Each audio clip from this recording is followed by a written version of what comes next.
¿Estamos bien? ¡Hey, qué súper, qué bueno! Este horario parece que es nuestro horario favorito. Es nuestro horario favorito. La última vez que nos reunimos en este horario fue en marzo. Si ustedes pueden ver esa foto que está allí, en marzo, el 1 de marzo inclusive del año pasado, decidimos hacer 2 reuniones con menos personas y era a las 4 y a las 6:30. Así que vemos que este horario es el campeón. Así que bienvenidos todos, vamos a pasar un buen tiempo. Y voy a empezar hablando de mi infancia. Hace ya rato, Estoy hablando de los años 60. Los años 60. Cuando yo era niño, en los 60, no había televisión en mi casa. Así que si yo quería ver televisión, tenía que ir donde algún vecino a ver si me dejaba entrar, ¿verdad? Había una serie que yo siempre quise verla y no perderme ningún capítulo, ¿verdad? Y se llamaba El Fugitivo. El Fugitivo. Y era una serie bien interesante, ¿verdad? Era un hombre que era acusado de un crimen que no cometió, de haber matado a la esposa. Y él no había matado a la esposa. Entonces él huía y había un policía atrás de él. Es toda una trama, ¿verdad? Y después, con el tiempo, en el año 93, hicieron una película. Una película. Quien no la haya visto, se la recomiendo. Es una buena película. Es una buena película, ¿verdad? Él era perseguido, pero hoy vamos a hablar de alguien. Vamos a hablar de Pablo. Pablo no era perseguido. Pablo era un perseguidor. Era un perseguidor de la iglesia, ¿verdad? Y él pensaba que cuando perseguía a cristianos, él perseguía a simples criaturas, a ciudadanos comunes y corrientes, ¿verdad? Lo que él no se daba cuenta es que estaba equivocado. Si nosotros vamos al libro de los Hechos, en el capítulo 9, empezando en el verso 4, vamos a ver qué dice, habla de Pablo, y dice, en este entonces su nombre era Saulo, y dice el verso 1, mientras tanto, dice, Saulo, respirando aún amenazas de muerte contra los discípulos del Señor, se presentó al sumo sacerdote y le pidió cartas de extradición para la sinagoga de Damasco. Damasco era la capital de Siria, allá bien al norte, ¿verdad? Porque habían pasado tantas cosas. Y entonces dice, tenía la intención de encontrar y llevarse presos a Jerusalén a todos los que pertenecieran al camino. En ese tiempo, a los seguidores de Jesús le llamaban los del camino. No nos llamaban cristianos. Eso fue muchos años después que empezamos a llamarnos cristianos, a los seguidores de Jesús. Los del camino, porque Jesús dijo, yo soy el camino, la verdad y la vida. Nadie viene al Padre si no es por mí. Así que le llamaban los del camino, ¿verdad? Entonces dice, ya fueran hombres o mujeres, él los iba a llevar preso. Verso 3. En el viaje sucedió que al acercarse a Damasco, o sea, a la capital de Siria, una luz del cielo relampagueó de repente a su alrededor. Él cayó al suelo y oyó una voz que le decía, Saulo, Saulo, ¿por qué me persigues? Verso 5. Y es interesante porque Saulo era un hombre altamente preparado en la ley y no le llamaría Señor a cualquiera a menos que supiera que venía de lo alto. Y entonces le dice, ¿quién eres, Señor? Y dice, yo soy Jesús, a quien tú persigues. Eso le contestó la voz. Antes de continuar, vamos a pedirle a Dios que nos dirija en lo que vamos a hablar esta noche y que nos enseñe. Dios, gracias por estar en medio de nosotros. Gracias por estar dentro de nosotros, de todos aquellos que hemos puesto nuestra fe en ti para salvación. Tú has depositado tu espíritu para que venga a morar en nosotros y eso nos une más a ti todavía, Señor. Así que te pedimos que tú dirijas esta reunión, que si nuestro corazón está preocupado por si apagué la estufa, si tranqué bien la puerta, Señor, que dejemos eso de lado y nos dejemos enseñar por ti. Señor, este es tu día. Este es el día que tú hiciste para nosotros. Queremos honrarte poniendo atención a todo lo que nos tienes que decir. Así que deposita tu palabra en nuestro corazón. Te lo pedimos en el nombre de Jesús. Amén. La mayoría de personas piensa hoy lo mismo que Saulo. Piensa que cuando le hace daño a un seguidor de Jesús, lo insulta, le dice cualquier cosa, lo maldice, cree que está afectando a simples ciudadanos, a personas comunes y corrientes, podríamos decir. Lo que no se dan cuenta es que realmente se lo están haciendo al Señor, ya sea bueno o malo, al punto que en Lucas 17:2 dice, y quien le dé siquiera un vaso de agua fresca a uno de estos pequeños, por tratarse de mis discípulos, de uno de mis discípulos, le aseguro que no perderá su recompensa. O sea, cualquiera que le hace algún bien a un seguidor de Jesucristo y lo mismo un mal, es como si se lo estuviera haciendo al mismo Jesucristo. Ya sea que lo haga tropezar o que le ayude. La historia de Saulo es una historia muy interesante. Saulo nació en una ciudad llamada Tarso. Tarso está en esta parte de acá, mira, ahí está Tarso, ahí nació. Y Tarso era una ciudad grande, una metrópolis. Era la capital de la provincia romana de Cilicia. Por haber nacido ahí, una provincia romana, Pablo tenía la ciudadanía romana. Y así que Pablo era eso, y al mismo tiempo Pablo era, como él se autodenomina, él era un hebreo de hebreos. Y se llama hebreo de hebreos por dos razones. Uno, los dos papás de él eran hebreos, los dos papás, padre y madre. Y aparte de eso, él era de la tribu de Benjamín. Cuando Israel se dividió en dos reinos, el reino del norte se fueron 10 tribus para el norte. Y en el reino del sur quedaron 2 tribus, que fue Judá y Benjamín. Y estos eran prácticamente los dueños de Jerusalén y se sentían más hebreos que los 10 que se fueron para arriba, porque aquellos inclusive empezaron a hacer becerros y a adorar cualquier cantidad de cosas y ellos se mantuvieron más afines al Señor. Así por eso él dice, yo soy hebreo de hebreos. Sumado a esto, Saulo era un hombre altamente preparado, estudió en una de las mejores escuelas. Su tutor, porque él estudió en la casa de este tutor llamado Gamaliel, que era de los mejores en su época. Obtuvo el rango de fariseo, que es como decir un abogado de primera clase, ¿verdad? Fariseo, y era de los hombres más, diríamos nosotros, más celosos, más radicales con respecto a la ley. Este Saulo fue responsable de aprobar el asesinato del primer mártir que hubo en la iglesia cristiana, Esteban.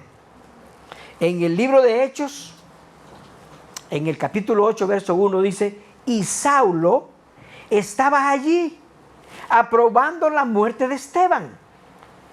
Aquel día se desató una gran persecución contra la iglesia en Jerusalén. Y todos, excepto los apóstoles, se dispersaron por las regiones de Judea y Samaria. Con la muerte de Esteban, ese día dice que comienza una gran persecución de todos los creyentes, todos los miembros de la iglesia, ¿verdad? Y entonces cuando los persiguen, ¿ellos qué hacen? Se dispersan. En esta persecución, en esta dispersión, Saulo juega un papel único. En el verso 3 dice, del mismo capítulo 8, Saulo, por su parte, causaba estragos en la iglesia. Estragos es un daño profundo, como cuando ocurre un terremoto y está cerca ahí tu casa, o cuando hay un gran huracán o hay un tsunami que causan estragos. Pues dice que Saulo, por su parte, causaba estragos, daños tremendos en la iglesia. ¿Cómo lo hacía? Entrando de casa en casa. Arrastraba a hombres y mujeres y los metía en la cárcel. Ese Saulo causaba estragos.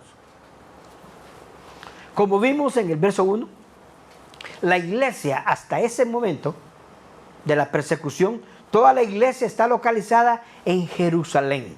En Jerusalén. La iglesia estaba creciendo. Miles de personas confiaron en Jesucristo. Miles se sumaron a la iglesia, pero estaba localizada en Jerusalén. Continuaba en Jerusalén. Las instrucciones directas de Jesús eran las siguientes. Mateo 28. Y dice en el verso 18, Jesús se acercó entonces a ellos, a sus discípulos, a los 11, y les dijo: se me ha dado toda autoridad en el cielo y en la tierra. Lo que les voy a decir se lo digo con toda la autoridad. No hay nadie que tenga más autoridad, ni en el cielo ni en la tierra, de la que yo tengo.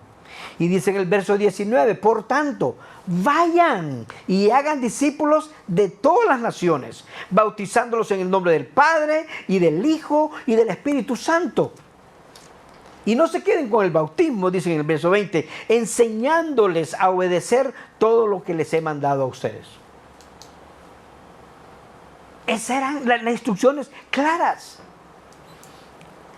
Antes de esas instrucciones, Jesús les ha dado instrucciones también bien claras, y era: ustedes se van a quedar en Jerusalén a la espera del Espíritu Santo. Miren Lucas 24, verso 49, dice Jesús: ahora voy a enviarles, les dice a sus discípulos, voy a enviarles lo que ha prometido mi Padre. Pero ustedes quédense en la ciudad, en Jerusalén, hasta que sean revestidos del poder de lo alto. Quédense hasta que sean revestidos con el poder, hasta que reciban el Espíritu Santo. O sea, recibiendo el Espíritu Santo, ellos tenían que salir de Jerusalén. Y se lo había dicho de diferentes maneras. En Hechos capítulo 1, verso 8 dice: pero, les dice Jesús, cuando venga el Espíritu Santo sobre ustedes, recibirán poder. Recibirán poder y serán mis testigos, tanto en Jerusalén. Jerusalén era la ciudad donde vivían, como en toda Judea. Judea era, como quien dice, la provincia. Dice, y Samaria, o sea, los países que están más allá. Y no solamente ahí, no se queden ahí. Dice, hasta lo último de la tierra, hasta los confines de la tierra. Pero, como pueden ver, hasta en ese momento, desde que recibieron el Espíritu Santo hasta la persecución, han pasado 5 años. Han pasado 5 años y ellos continúan allí en Jerusalén. Y yo creo que se sentían bien, podríamos decir, cómodos. Estaban todos los hermanos, comían juntos con alegría y sencillez de corazón, hacían la cena del Señor, cantaban salmos, le hacían de todo. Nadie pasaba necesidad de nada porque todos se ayudaban con todo. Era un tiempo fabuloso, pero seguían en Jerusalén. Se sentían cómodos. En lo personal, cuando yo confié en Jesucristo en 1986, yo entendí que Mateo 28, 19 y 20 y Hechos capítulo 1, verso 8 eran instrucciones claras para mí. Eran instrucciones claras para mí. Así que ya en el 90 nos mudamos con la familia de Tegucigalpa, que es la capital del país, a otra ciudad, que es una ciudad que es la tercera ciudad del país, ¿verdad? Nos mudamos ahí para trabajar con la iglesia a inicios del año 90. Nos movimos. Pero yo les puedo decir una cosa: con el paso de los años es fácil sentirse cómodo. Es muy fácil sentirse cómodo. A los 22 años, o sea, en el año 2012, en marzo del 2012, la iglesia estaba creciendo. Estábamos trabajando duro en la obra. Era una de las iglesias con los proyectos sociales más grandes de lo que es Gran Comisión Latinoamérica. La iglesia estaba creciendo al punto que tuvimos que hacer 2 localidades. Fuimos la primera iglesia multisitio. Nuestro eslogan era una iglesia, 2 localidades, llenas las 2 localidades. Estábamos trabajando y estábamos trabajando fuerte, pero estábamos cómodos. Tan cómodos que por primera vez en 37 años de casados, mi esposa y yo teníamos en la casa 2 televisores. Uno en la sala y otro en la habitación de nosotros. Por primera vez en 37 años. Teníamos 2 televisores. ¡Wow! Y entonces yo creo que Dios dijo, ya está bien. Ya está bien, Dago. Así que Dios nos envió una pandilla del crimen organizado y nos hicieron una extorsión y una amenaza de muerte. Algunos decían que no era amenaza, era una sentencia de muerte. Si nos pagas, te matan. Así que los líderes de la iglesia y los copastores dijeron, yo no quiero que ustedes sean parte de la estadística. Ya habían matado a otros pastores por no pagar la extorsión. Así que te vamos a sacar de la casa. Nos sacaron de la casa. Cuando estaba oscureciendo, en otros vehículos que no eran los nuestros, con solo lo que podíamos cargar en una maletica de mano. Eso fue todo. Y salimos de la casa y nos llevaron a esconder. Y nos llevaron a otra ciudad. Y entonces el proceso, yo oraba mucho, le decía, Señor, ¿será que tengo que salir? Yo quiero regresar al lugar de donde salí, yo estaba bien allá. Pero de repente me vino un pling. Y dije, o es que tú tienes otro lugar a donde yo puedo servirte. Y su respuesta, un día que tengamos más tiempo se la voy a contar, fue tan clara, que a ningún miembro de mi familia le quedó ninguna duda cuando dijo es Santo Domingo, República Dominicana. Y nos mudamos entonces para acá. Llegamos aquí el 10 de abril del 2013. En ese proceso, en ese año que estuvimos ahí, Dios nos enseñó muchísimas cosas. Por ejemplo, mi esposa y yo, durante ese año, dormimos en 73 camas diferentes. Y ninguna era la cama de nosotros.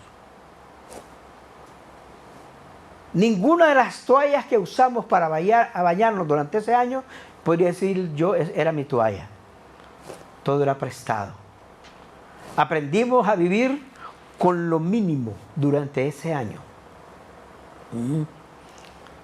Creo que Dios muchas veces tiene que movernos la alfombra, empujarnos un poco para que nosotros hagamos todo aquello que un día le dijimos que lo íbamos a hacer. Yo le dije, heme aquí, envíame a mí. Porque es fácil ponernos cómodos. Y Dios dice, yo no te quiero cómodo. Yo no te salvé para que tú estuvieras relax, sino que te salvé para que fueras y hagas discípulos. Miren cómo dice en Mateo 5, el verso 13, dice, ustedes son la sal de la tierra. Todos tienen sal en su casa, ¿verdad? Pero si ustedes ponen la sal en una esquina y hacen la carne, hacen la habichuela, hacen el arroz y la sal se queda en la esquina, esa sal no sirve para nada. La sal tiene que salir del salero, tiene que salir y echarle a la comida para que le dé sabor. Si no, no sirve para nada. Nuestro salero hoy son estas 4 paredes. Y el deseo de Dios es que nosotros salgamos de ahí. Cuando comenzó la persecución de los hermanos, porque venía Saulo con toda su gente, arrastrando gente de casa en casa, Y todo el mundo dijo, si yo no me quedo, me arrastran, así que me voy. Cuando eso ocurrió, los hermanos lo vieron como un caos. La iglesia estaba creciendo, la iglesia estaba encendida, estaba en fuego por el Señor. Así que Satanás dijo, vamos a perseguirlos porque vamos a como echarle agua al fuego y lo vamos a apagar. Aquí terminó esta iglesia. Pero ¿sabe qué? Dios utilizó la persecución como si fuera gasolina, querosín, para que el fuego se encendiera más, mucho más, para expandir el fuego. Dice que los que fueron dispersados, o sea, los que fueron esparcidos por toda la zona, tenían dos posibilidades. Las dos posibilidades eran tomar actitud de refugiado o tomar actitud de misionero. O refugiado o misionero. Los refugiados viven con sus ojos puestos en su lugar de origen, de donde salieron. Pasan añorando regresar al lugar de donde salieron, ¿verdad? Pero no quieren regresar porque tienen miedo de regresar. Le tienen miedo al pasado y le tienen miedo al futuro. Están que no hacen nada. Los misioneros miran los cambios en la vida como nuevas oportunidades, como buenas oportunidades para llevar la palabra del Señor, para predicar a Jesucristo. Esa es la diferencia. ¿Ah? Predicar a Jesucristo. Dios quiere que cada uno de nosotros, a donde esté, no sea un refugiado, que seamos un misionero. ¿Ah? Hechos 8:1 de nuevo dice, y todos, excepto los apóstoles, se dispersaron por las regiones de Judea y de Samaria. Y miren lo que dice el verso 4. Y dice, los que se habían dispersado predicaban la palabra por donde quiera que iban. ¿Ah? Tomaron la actitud correcta los hermanos. No iban de refugiados, iban de misioneros. Y ese es el deseo de Dios, que donde estés tú hoy, donde Dios te puso hoy, a trabajar, a servir, a lo que estés haciendo, te veas como un misionero y hables del Señor. Prediques a Jesucristo. ¿Ustedes recuerdan la parábola del sembrador? Jesucristo les cuento una parábola. Y dice en el verso 5 de Lucas 8, un sembrador salió a sembrar. Al esparcir la semilla, y ahí les cuenta, dice, una parte cayó en el camino, otra cayó entre piedras, otra entre matorrales, y otra cayó en buena tierra. Cayó en diferentes tipos de suelo. Por último le preguntan a Jesús qué significa eso. Y entonces en el verso 11 Jesús les da el significado de la parábola. Y le dice, la semilla es la palabra de Dios. En otras palabras, Dios quiere que ustedes y yo, ahí donde estemos dispersando la semilla, hablando de Jesucristo. Ver a las personas que tienen alrededor como ese campo blanco que está listo para ser cosechado. ¿Sabes? Hay miles de personas hoy que necesitan a Jesucristo de una manera tremenda. Pero no lo van a escuchar, no van a escuchar de Él a menos que tú les hables. Porque tú eres la única persona que ellos tienen cerca y tienes que predicarles.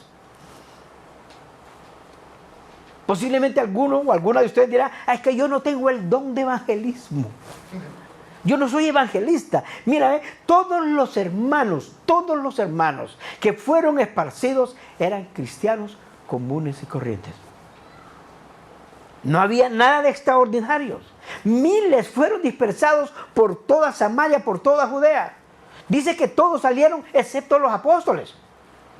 Excepto los apóstoles. Enseñaban lo que habían aprendido de la palabra. Y en ese entonces, les voy a decir, no había nada escrito. No había ninguna letra, ningún libro, ninguna carta escrita. En ese momento no había nada. O sea, todo lo que ellos aprendían era verbal. Lo que hablaban, lo que aprendían. Tal vez es que todos ponían atención a lo que estaba hablando el hermano y el otro decía, y oremos, amén, y oraban. Tal vez porque no había WhatsApp y entonces estaban concentrados en lo que estaban oyendo. ¿Va? No había YouTube, ¿va? No habían esas cosas. Entonces todos ponían atención, ¿no? Ese Saulo, que estaba lleno de odio por la iglesia, odio, ¿va? Y que hizo todo lo que él pudo, humanamente hizo todo lo que pudo para destruirla, para hacerla desaparecer, al punto de pedir cartas para ir a extraditar a los que huyeron a otro país, traerlos arrastrados y meterlos en la cárcel. Ese Saulo que huía, ¿verdad?, que quería destruir la iglesia, rompiendo puertas, arrastrando hombres y mujeres y metiéndolos en la cárcel. No había cristiano que él encontrara que no lo arrastrara. No había uno. Todo lo que oliera a Jesucristo, al camino, era de meterlo preso, era de acabarlo. Ese era Saulo. Pero Saulo, después de ese encuentro con Jesucristo, camino a Damasco, se convirtió en lo que todos nosotros conocemos hoy como el apóstol Pablo. El apóstol para nosotros. Ese Pablo, aún después de todo lo que hizo como apóstol, se autoevalúa a sí mismo y no se considera digno de la gracia de Dios. Dice, yo soy el que menos merece la gracia de Dios, porque yo he perseguido a la iglesia. Sin embargo, Jesucristo está lleno de gracia, lleno de misericordia, y aquel que más lo persiguió y le hizo daño a su gente, lo recibió en sus brazos. Lo trajo a ser parte de su círculo. Lo incluyó en su familia. Hoy, Jesucristo recibe a aquellos que, como yo soy el peor ejemplo aquí, o el mejor ejemplo. Personas como yo, soberbios, que un día lo negamos. Yo negué a Jesucristo tantas veces. Yo le hice tanto bullying a los creyentes, a los 3, 4 compañeros evangélicos que tenía en el colegio, en la universidad. Pero Dios me recibió. Dios hoy recibe a todo aquel que pone su fe en Él. Y Pablo al confiar en Jesucristo fue capaz de desprenderse de todo lo que él consideraba válido, de todo lo que consideraba valioso. Se desprendió de su familia, se desprendió de su título de fariseo, de su origen hebreo de hebreos, ciudadano romano. Se desprendió de todo. Dios nos está llamando a cada uno de nosotros y nos llama de manera personal, porque el llamado de Él es personal. En otras palabras, tú y yo hoy tenemos la misma oportunidad. La oportunidad de tomar decisiones o vivo como un refugiado. Es que yo me vine del campo y estoy refugiado aquí en la ciudad. O salí de mi casa y estoy con una tía o con un tío, con un primo. Dice, no vivas como refugiado, tienes que vivir como un misionero, pero esa es tu decisión. Jesucristo intervino en la vida de Saulo. Y de la misma manera quiere intervenir en la tuya y en la mía, para que hagamos su voluntad. Dios nos recibe a todos aquellos que, cuando entendimos su mensaje, su plan de salvación, no lo ignoramos, lo aceptamos, decidimos creer. Todos los que estamos en este salón estamos en uno de estos dos grupos. O somos salvos o somos de los que están perdidos. Mira que dice Juan, capítulo 3, verso 36. Dice, el que cree en el Hijo tiene vida eterna. El que cree en el Hijo tiene vida eterna, pero el que rechaza al Hijo no sabrá lo que es esa vida, sino que permanecerá bajo el castigo de Dios. Lo que distingue a estos dos grupos de los que estamos hablando, los salvos y los perdidos, es simplemente si crees en Jesucristo o lo rechazas.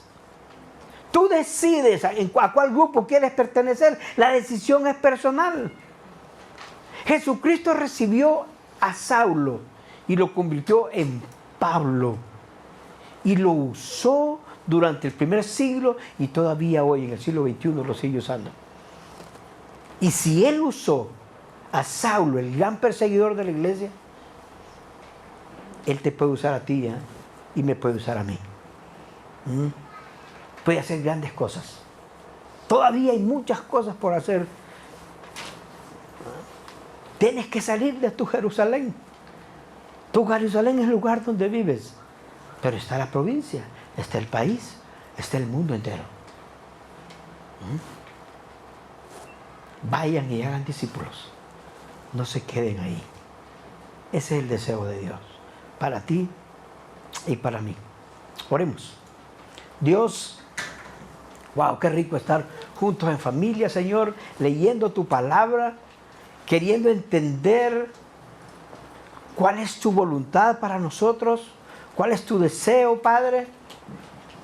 Tu deseo es que ninguno de los que estemos aquí tengamos un sentimiento de refugiado, teniendo nuestros ojos puestos en el pasado, con miedo al pasado y con miedo al futuro. Tú quieres que nosotros tengamos la actitud de un misionero, que a donde quiera que vayamos, a donde quiera que estemos, de donde sea que hayamos salido, tú quieres que nosotros esparzamos la semilla, que hablemos de tu plan de salvación, que presentemos a Jesucristo como lo que es el único y suficiente Salvador para todo aquel que cree. Dios, gracias por querer usarnos, gracias por traernos a este lugar hoy para hacernos ver que la actitud es una decisión personal. ¿Cómo me veo?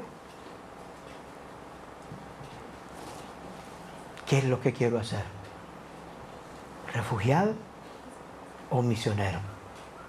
Padre, que cada uno de los que estamos aquí, en el lugar donde está, a donde trabaja, en lo que está haciendo, tome la actitud correcta de esparcir tu palabra con toda persona con la que se encuentra. Esa es nuestra petición hoy, Señor. Te la hacemos en el nombre de Jesús. Amén.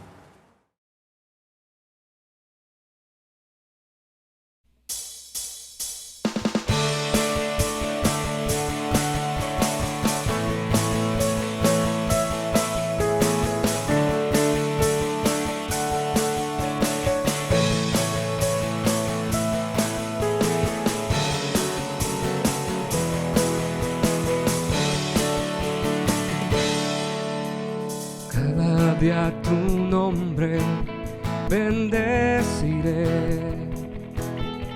y moraré en tu gloria y esplendor. En tus maravillas meditaré,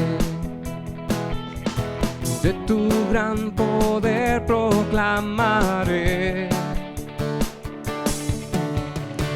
Tu salvación diré y de tus bondades, porque eres más grande de lo que imagino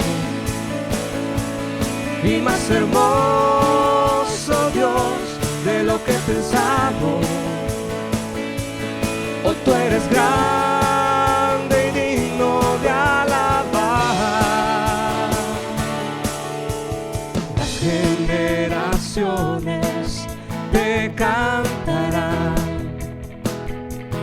tu misericordia alabarán. Cantaremos juntos del Salvador, que vino y del pecado nos libró. Llenas nuestras vidas, por siempre te alabaremos, porque eres más grande de lo que imagino y más hermoso, Dios, de lo que he pensado. Oh, tú eres grande y digno de alabar.